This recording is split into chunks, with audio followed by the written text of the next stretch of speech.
सुर्खियों में। नमस्कार, हमारे खास कार्यक्रम सुर्खियों में आपका स्वागत है। मैं हूं आपके साथ दीपा सिंह। आजादी के अमृत महोत्सव पर विशेष इस कार्यक्रम में आइए सुनते हैं स्वाधीनता के लिए भारत के अविस्मरणीय संघर्ष में मातृभूमि की रक्षा के लिए अपने प्राणों को न्यौछावर करने वाले अमर शहीदों की वीर गाथा। आजादी का अमृत महोत्सव।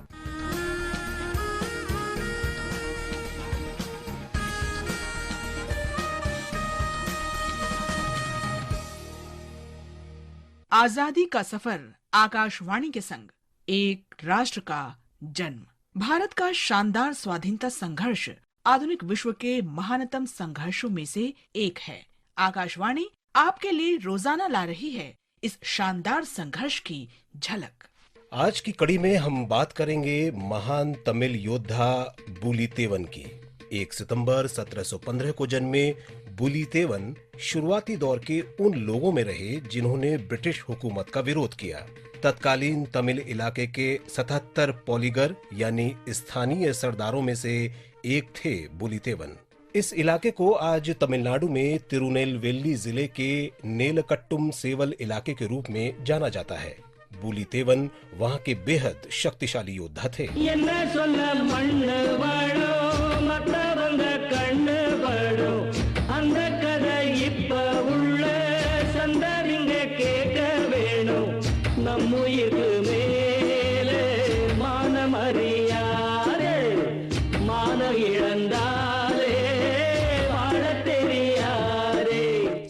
सदी के आखिरी दिनों में दक्षिण भारत के शक्तिशाली विजयनगरम साम्राज्य के विघटन के बाद पल्लम का शासन कायम हुआ। इन नायकों और पॉलीगरों ने मुगल जागीरदार आरकॉट के नवाब की अधीनता को कभी स्वीकार नहीं किया। अपने इलाकों के वे स्वायत्त शासक रहे। जब ईस्ट इंडिया कंपनी ने नवाब से कर वसूल करने का अधिकार हासिल किया तो पॉलीगरों ने ब्रिटिश अधिकार को भी मानने से इनकार कर दिया। जाहिर है कि कंपनी इससे नाराज हो गई और इसे पॉलीगर विद्रोह का नाम दिया। कंपनी के साथ पॉलीगरों का युद्ध शुरू हो गया जो करीब आधी सदी तक चला। उस दौर में अंग्रेजों से लोहा लेने वाले महान पॉलीगर योद्धाओं में बुलितेवन प्रमुख योद्धा थे।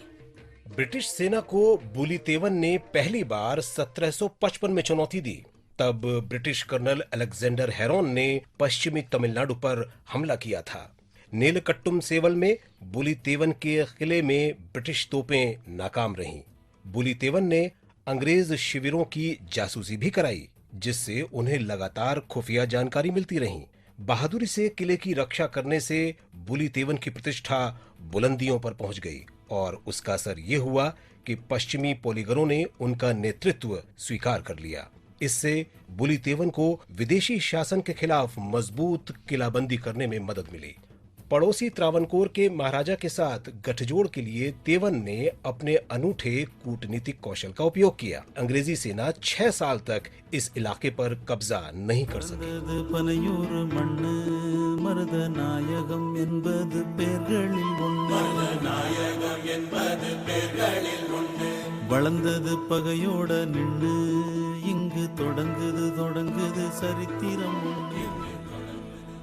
बाद में अंग्रेजों ने नए आसामी की नियुक्ति की।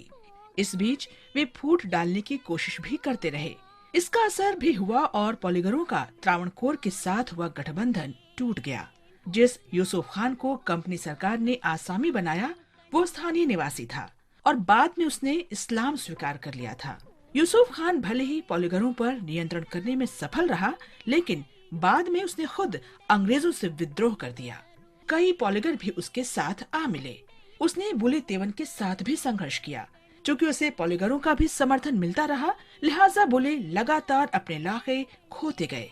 त्रावणकोर की सेना भी यूसुफ की सहयोगी बन गई, लिहाजा दोनों ने मिलकर बुली पर हमला किया।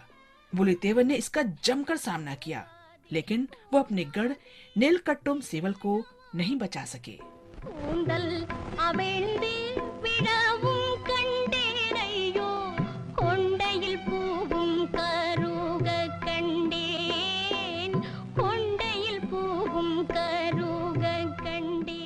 पराजय के बावजूद बुलितेवन तमिलनाडु की जनता के हीरो रहे। विशेष रूप से तिरुनेलवेली और आसपास के इलाकों के लोग उनका बहुत सम्मान करते हैं। तिरुनेलवेली का बुलीतेवन पैलेस उनका मुख्यालय था, वहीं उनका जन्म भी हुआ था और उन्होंने अंतिम युद्ध भी यहीं लड़ा था। तिरुनेलवेली में आज भी पूरे समर्पण और सम्मान के साथ हर साल बुलीतेवन की जयंती मनाई जाती है। आज हम बात करेंगे महान लेकिन भूले बिसरे क्रांतिकारी कन्हैयालाल दत्त की। उनका जन्म 31 अगस्त 1888 को अविभाजित बंगाल के चंदन नगर में हुआ था। कन्हैयालाल दत्त राष्ट्रवादी जुगांतर समूह से जुड़े थे, जो उस समय भारत की स्वतंत्रता के लिए बंगाल में संचालित दो मुख्य और भूमिगत क्रांतिकारी संगठनों में से एक था। कन्हैयालाल ने 20 वर्ष की युवावस्था में ही मातृभूमि के लिए प्राण न्यौछावर कर दिए थे।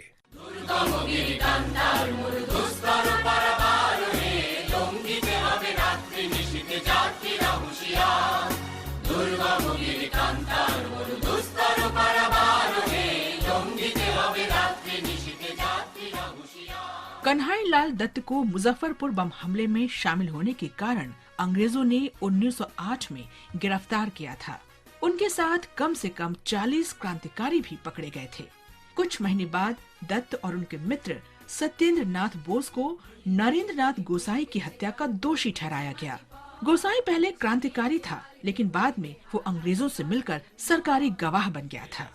गोसाई की गवाही के कारण ही ब्रिटिश पुलिस ने अनेक स्वाधीनता सेनानियों के नाम आरोप पत्र तैयार किए। इसका बदला लेने के लिए सत्येंद्रनाथ और कन्हैयालाल ने जेल में ही गोसाई को गोली मार दी। नरेंद्र नाथ की हत्या को लेकर जिला मजिस्ट्रेट के समक्ष कन्हैयालाल ने स्पष्ट बयान दिया। नरेंद्र नाथ की हत्या इसलिए की गई क्योंकि वो गद्दार था। फांसी के एक दिन पहले ब्रिटिश जेल के वार्डन ने कन्हैयालाल को मुस्कुराते देखकर कहा, कल जब फांसी पर लटकाया जाएगा तो तुम्हारी ये मुस्कान गायब हो जाएगी। अगली सुबह भी कन्हैयालाल मुस्कुरा रहे थे। दत्त की निर्भीकता देखकर वार्डन अवाक रह गया। 10 नवंबर 1908 की सुबह कन्हैयालाल को कोलकाता की अलीपुर जेल में फांसी दे दी गई।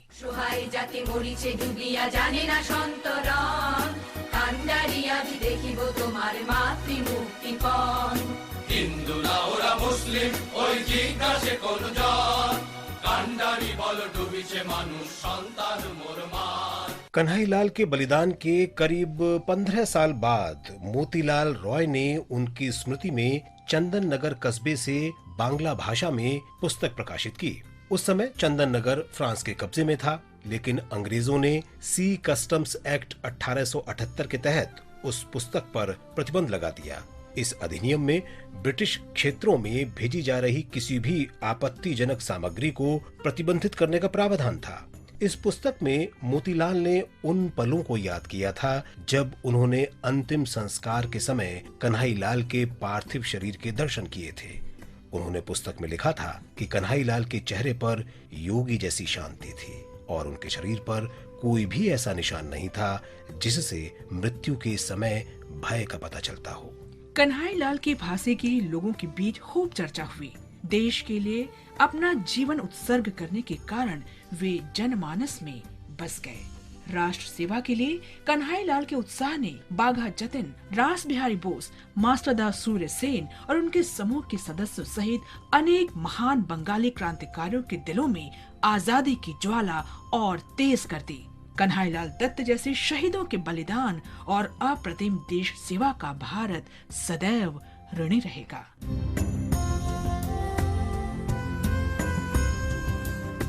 आज हम बात करेंगे स्वाधीनता सेनानी और ओडिशा के दिवंगत मुख्यमंत्री विनायक आचार्य की। इनका जन्म 30 अगस्त 1918 को ओडिशा के बरहमपुर में हुआ था। इन्हें प्यार से ओडिशा का अजात शत्रु कहा जाता है, जिसका अर्थ है ऐसा व्यक्ति जो दोस्तों का ही नहीं दुश्मनों का भी दिल जीत ले। खद्दरधारी विनायक आचार्य सीधे साधे और मृदुभाषी व्यक्ति थे। विनायक आचार्य ने भारत छोड़ो आंदोलन में सक्रिय रूप से भाग लिया। इस आंदोलन का बरहमपुर पर बहुत प्रभाव पड़ा। उन्होंने ओडिशा के चहुमुखी विकास के सभी चरणों में महत्वपूर्ण भूमिका निभाई। उनके राजनीतिक, सामाजिक, शैक्षिक और प्रशासनिक योगदान की विशेष सराहना की जाती है। वे अपने हेडमास्टर पिता रघुनाथ आचार्य और समकालीन साहित्यकार रामचंद्र आचार्य से अत्यधिक प्रभावित थे। तू ही माँ जन्म भूमि पवित्र भारत भूमि तोहर संतान आम्हे अटू सरवे। विनायक स्वच्छंद प्रवृत्ति के व्यक्ति थे और ब्रिटिश शासन में सरकारी नौकरी करने में उनकी कभी कोई रुचि नहीं रही। इसलिए हिंजलीकट में गैर सरकारी हाई स्कूल में नौकरी करने लगे। बाद में वे बरहमपुर नगर निगम हाई स्कूल में सहायक शिक्षक नियुक्त हुए। दृढ़ता उनका प्रमुख गुण था और वे अपने क्षेत्र में बहुत विश्वसनीय और व्यवहारिक नेता थे। समाजवाद की तरफ आकर्षित विनायक आचार्य सच्चे गांधीवादी थे। भारत छोड़ो आंदोलन के दौरान उन्होंने एक व्यक्ति से दूसरे व्यक्ति तक जरूरी सूचना पहुंचाने के लिए संदेशवाहक का कार्य किया। प्रसिद्ध गांधीवादी और ओडिशा में केंद्रीय गांधी स्मारक निधि के न्यासी डॉक्टर विश्वजीत रॉय ने आकाशवाणी से विशेष बातचीत में महान स्वाधीनता सेनानी विनायक आचार्य के योगदान को याद किया। जब अंग्रेज भारत छोड़ो कार्यक्रम शुरू हुआ और उसमें पूरा देश के साथ साथ उड़ीसा भी उस आंदोलन में कूच पड़ा, उसी समय में विनायक आचार्य जी और उनके बड़े भाई सत्यनारायण आचार्य जी, ये दोनों ने स्वतंत्रता संग्राम में हिस्सा लिया। जो संग्रामी जेल जाते थे उनके परिवार को मदद करने का काम किया। स्वतंत्रता संग्राम के बाद जब देश को आजादी मिली, शिक्षा व्यवस्था को आगे बढ़ाने का काम किया। विनायक आचार्य ने ओडिशा की शैक्षिक प्रगति में भी महत्वपूर्ण योगदान दिया। वे अच्छे शिक्षक के रूप में लोकप्रिय थे। उन्हें बरहमपुर और गंजम जिले के ही नहीं बल्कि संपूर्ण ओडिशा के विद्यार्थी पसंद करते थे। सभी उन्हें प्रेम से बीनू मास्टर कहते थे। इस दौरान उन्होंने समाज के वंचित लोगों की सहायता के लिए नवोत्कल सेवा संघ का गठन किया। उन्हीं की पहल से गरीब विद्यार्थियों के सहायता के लिए हरिदाखंडी मठ की स्थापना हुई। उन्होंने दलित समाज के हित के लिए भी कार्य किए और उनके साथ भोजन करके नई परंपरा शुरू की।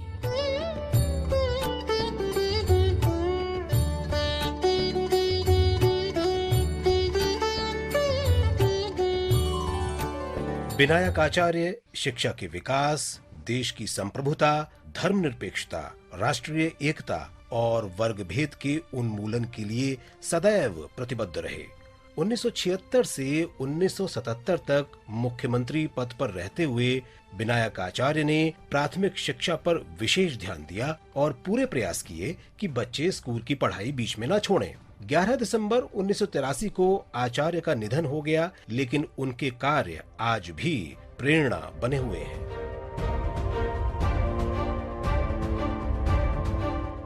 राष्ट्र हित में निस्वार्थ सेवा भाव के लिए विनायक आचार्य लोगों के दिलों में आज भी जीवित हैं।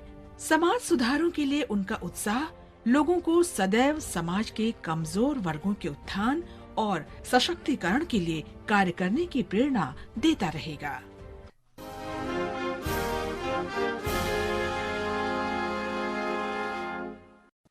भारत के स्वाधीनता संघर्ष में 2 सितंबर का बहुत महत्व है। 1946 में इस दिन भारत की नई संविधान सभा के जरिए अंतरिम भारत सरकार का गठन हुआ था।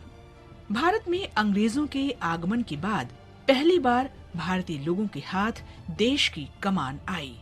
अंग्रेजों से सत्ता हस्तांतरण की जिम्मेदारी इसी सरकार को ही निभानी थी। बुनियादी तौर पर सरकार का प्रमुख अंग्रेज वायसराय ही थे, लेकिन बाद में उसे मंत्रिपरिषद में बदल दिया गया। मंत्रिपरिषद के उपाध्यक्ष के नाते जवाहरलाल नेहरू अंतरिम सरकार के प्रधानमंत्री बने। वल्लभ भाई पटेल के पास गृह मंत्रालय और सूचना प्रसारण मंत्रालय का प्रभार था। ये अंतरिम सरकार 15 अगस्त 1947 को आजादी मिलने तक कायम रही। New Delhi, and although the scene looks quiet enough, there was naturally tense excitement when members of India's interim government, under the leadership of Mr. Nehru, went to the Viceroy's house. They were received by Lord Wavell, who was to administer the oaths of allegiance, of office and of secrecy, whereby Indian affairs passed into the care of an all-Indian cabinet. Bharat अगस्त 1947 तक Britain की संप्रभुता में रहा, लेकिन अंतरिम सरकार ने America सहित अन्य देशों के साथ राजनयिक संबंध स्थापित किए। संविधान सभा के सदस्यों से ही अंतरिम सरकार बनी थी, जिसने स्वतंत्र भारत के संविधान का मसौदा तैयार करना भी आरंभ कर दिया था। आज हम महान क्रांतिकारी वीरेंद्र नाथ चट्टोपाध्याय को भी श्रद्धांजलि अर्पित कर रहे हैं।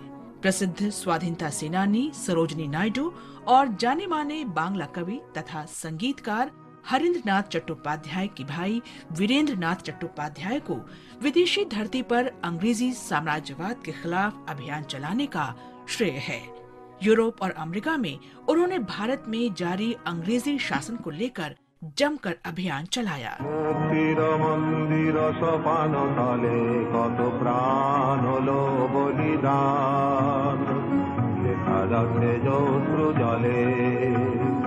पहले मद्रास और फिर कलकत्ता में पढ़ाई के बाद वीरेंद्र नाथ 1902 में ऑक्सफोर्ड यूनिवर्सिटी चले गए। वहां वे इंडिया हाउस में चलने वाली गतिविधियों के संपर्क में आकर आंदोलनकारी बन गए। इंग्लैंड में चट्टोपाध्याय का यूरोपीय क्रांतिकारियों से गहरा रिश्ता बना। प्रथम विश्व युद्ध शुरू होने पर बर्लिन प्रवासी भारतीय क्रांतिकारियों का केंद्र बन गया। इस बीच वीरेंद्र नाथ सितंबर 1914 में बर्लिन में स्थापित इंडिया इंडिपेंडेंस कमेटी का प्रमुख चेहरा बन गए। इस कमेटी ने भारत के बाहर और भारतीय सैनिकों में जागरूकता अभियान चलाया तथा सैन्य कार्रवाई के लिए प्रशिक्षण का कार्य किया। प्रथम विश्व युद्ध के बाद चट्टोपाध्याय ने भारत जर्मन संबंधों की बेहतरी के लिए बर्लिन में इंडियन इंफॉर्मेशन ब्यूरो की स्थापना की। वे साम्राज्यवाद विरोधी लीग से भी जुड़े रहे। उनकी जिंदगी के आखिरी दिन सोवियत संघ में गुजरे। सोवियत संघ में तत्कालीन स्टालिन की सत्ता ने उन्हें जासूसी का दोषी ठहराया और 1937 में उन्हें गोली मार दी गई। भारत से बाहर आजादी का अलख जगाने वाले महान शहीद को शत शत नमन। যারা স্বর্গগত তারা এখনো জানে স্বর্গের যে প্রিয় জন্মভূমি এসো স্বদেশ ব্রতের মহাদীক্ষালভী সেই মৃত্যুঞ্জয়ীদের চরণ চুমি।